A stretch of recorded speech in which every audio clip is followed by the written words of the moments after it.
تيزر ظهور وش الدوبلير بوضوح.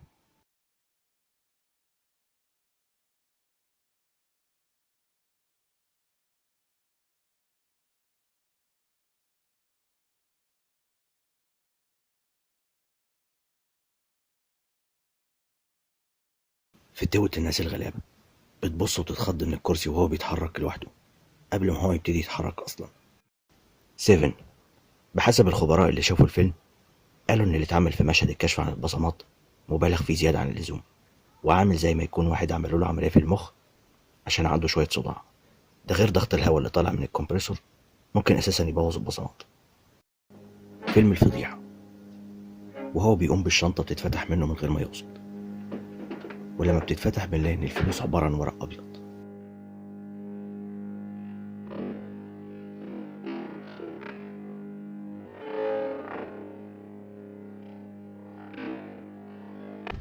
ديسبرادو المشهد بيجيب لنا أنطونيو بانديراس بيشيل البن من قنبلتين بسنانه، وده مستحيل يحصل في الحقيقة.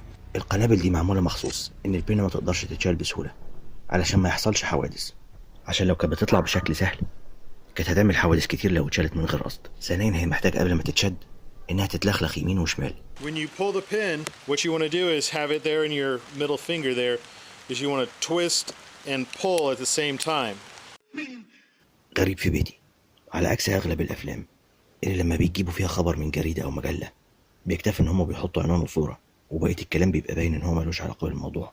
بيهتموا في الفيلم ده إن هما يجيبوا موضوع الخبر عن الكرة فعلا، هو صحيح مش على شحات أبو كف بس برضه ليها علاقة بالكرة، لكن باين بوضوح مكان لزق الصورة على الخبر. Will you catch this, please?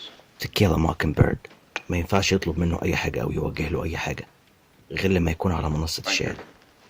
ما ينفعش يوجه أي أسئلة أو طلبات غير للشهادة اللي قاعدة. This time, will you please catch it with your left hand? I can't. لو عايز يثبت إن المتهم اللي بيدافع عنه عنده مشكلة فعلا في جسمه، فالطريقة الوحيدة اللي يثبتها بيها إن هو يطلب الطب الشرعي، مش مجرد إن هو يقول له احدف لك حاجة والتاني يقول له لا مش هقدر.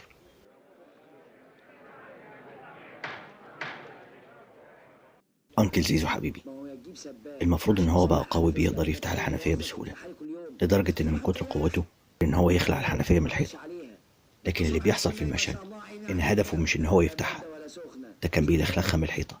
واضح إن هما ثبتوها في الحيطة زيادة عن اللزوم لأنها المفروض من أقل مجهود تطلع في إيده.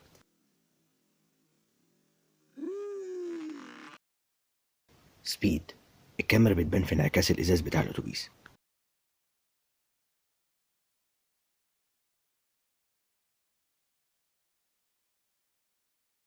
الليمبي 8 جيجا، والخطأ ده اللي قاله لنا الصديق سيف صبري. لما جيت أشوف الفيلم وأجيب الخطأ اللي هو قال عليه اكتشفت إن مش بس حكاية نبيل الحايح، الموضوع ده اتكرر أكتر من مرة، ومش بس اتكرر ده بيبقى فيه حاجتين متناقضتين على نفس الشاشة في نفس الوقت. يعني مثلا يوسف فوزي في الرقم القومي تاريخ ميلاده 59، لكن في الرقم القومي اللي في شهادة ميلاده مواليد 54. أما تاريخ الميلاد المكتوب بالحروف في شهادة الميلاد 63. أما أرقام بطيء الأب والأم فهي معمولة بشكل كروكي تماما. أما نبيلة الحايح فبنلاقي إن تاريخ ميلادها في شهادة الميلاد إنها من مواليد سنة 74، والرقم القومي اللي في شهادة الميلاد غير الرقم القومي اللي في البطاقة اللي هو أصلا هو بتاع يوسف فوزي بس مغيرين فيه رقم. ولما بنبص في البطاقة بنلاقي إن تاريخ ميلادها سنة 59. ده غير إن الرقم القومي اللي في شهادة الميلاد مش بس غير اللي في البطاقة، ده كمان رقم كروكي ملوش أي منطق. كل ده في نفس الشاشة، وكلمة أنثى مكتوبة غلط بالتاء المربوطة بدل الألف اللينة. أما بقى لما بيجي يقول لهم تاريخ ميلادها فبيقول لهم إن عندها 67 سنة ومتجوزة. دي الأخطاء اللي أنا خدت بالي منها. لو خدتوا بالكم من أخطاء تانية أو ليكم رأي في الأخطاء اللي أنا قلت عليها يا ريت تقولوا لي رأيكم في الكومنتات. شكرا للمشاهدة.